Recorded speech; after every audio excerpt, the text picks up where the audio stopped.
With every union comes an inevitable separation. When his journey neared its final chapters, as he took up arms against the god of destruction, I returned to the forests of Lumacier. After my return to the archipelago, I briefly longed for his companionship, but the flora and fauna kept me company. Decades came and went, and one day I would encounter yet another young visitor to the island. There was no mistaking it. This was his offspring. I realized at that very moment the time had come. He'd entrusted this child to me from the ends of the skies. My heart swelled, but I concealed my excitement, flashing naught but a smile at the young captain. I would join the up-and-coming Skyfarers crew on the Grand Cipher for another journey across the skies, this time as a bystander.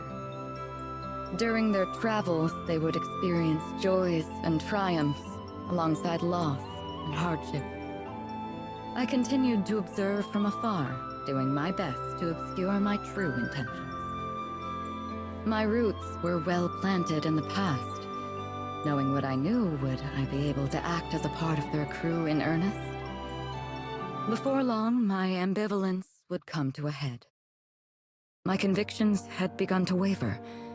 Was this the right approach? Of course, I was conscious of reality. I knew their journey wouldn't be easy. They would have to face the harsh life the skies had in store for them. And with our foes only becoming more and more cumbersome even for myself, could I possibly protect them?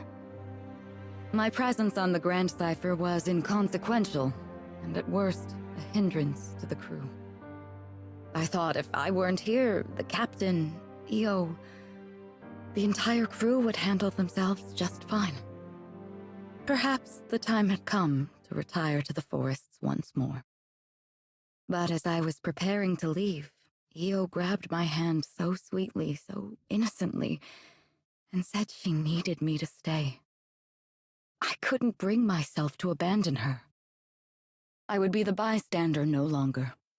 Everyone in the crew had a role to play, and I would be the exception no more. Finally, I found my purpose. I was free to experience the skies once again, hand in hand with the captain. It wasn't duty or obligation that anchored me to this crew. It was love. And I promised to always protect them.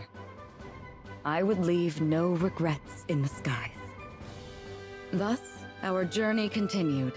Only this time I felt that I was a true member of the Grand Cipher.